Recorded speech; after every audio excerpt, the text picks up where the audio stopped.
দেশের শিল্প ও ব্যবসা বাণিজ্যে চাঁদাবাজি বন্ধ করতে সরকারের প্রতি জোরালো আহ্বান জানিয়েছে ঢাকা চেম্বার। চাঁদাবাজি বন্ধ করা না গেলে ব্যবসা গুটিয়ে নেয়ার হুঁশিয়ারি দেন ব্যবসায়ী নেতারা। রোববার এক সংবাদ সম্মেলনে তারা এসব কথা বলেন। এ সময় যুক্তরাষ্ট্রের সাথে বাংলাদেশের বাণিজ্য চুক্তি পুনর্বিবেচনার দাবিও জানান সংগঠনের সভাপতি তাসকিন আহমেদ। ২৪-এর গণ অভ্যুত্থানের মাধ্যমে রাজনৈতিক পট পরিবর্তনের পর সংসদ নির্বাচনে নিরঙ্কুশ বিজয় পেয়ে রাষ্ট্র ক্ষমতায় বিএনপি। গঠিত হয়েছে নতুন সরকারের মন্ত্রিসভা। New Dairy, excellence in quality. নতুন সরকারের প্রতি ব্যবসায়ীদের প্রত্যাশা নিয়ে সংবাদ সম্মেলনের আয়োজন করে ঢাকা চেম্বার।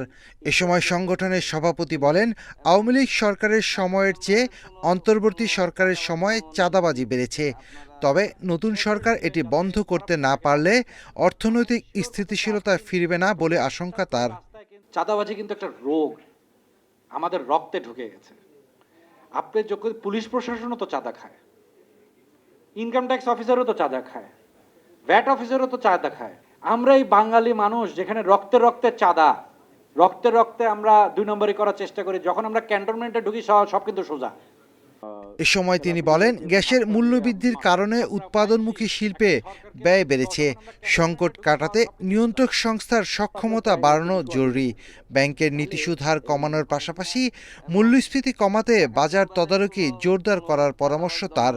বলেন, শুল্ক ইস্যুতে অন্তর্বর্তী সরকার যুক্তরাষ্ট্রপন্থী চুক্তি করেছে। সুপ্রিম কোর্ট যুক্তরাষ্ট্রে যেটাকে রেসিপ্রোকাল ট্যারিফকে ইলিগাল করেছে। আমরা জানতে চাচ্ছি যে আমাদের যে ট্রেড ডিল করা হয়েছে এটা কি ওটার সাথে ইলিগাল হয়ে গেছে, লিগ্যালিটি হারিয়েছে, নাকি ওটা এখনো স্ট্যান্ড করে। নতুন সরকারকে অর্থনৈতিক চ্যালেঞ্জ মোকাবেলায় সমন্বিতভাবে কাজ করার আহ্বান জানায় ডিসিসিআই। স্ট্র্যাটেজিক্যালি ডিপ্লোম্যাটিক্যালি হ্যান্ডেল করার। Shafil Alam Sujan, independent news, Dhaka.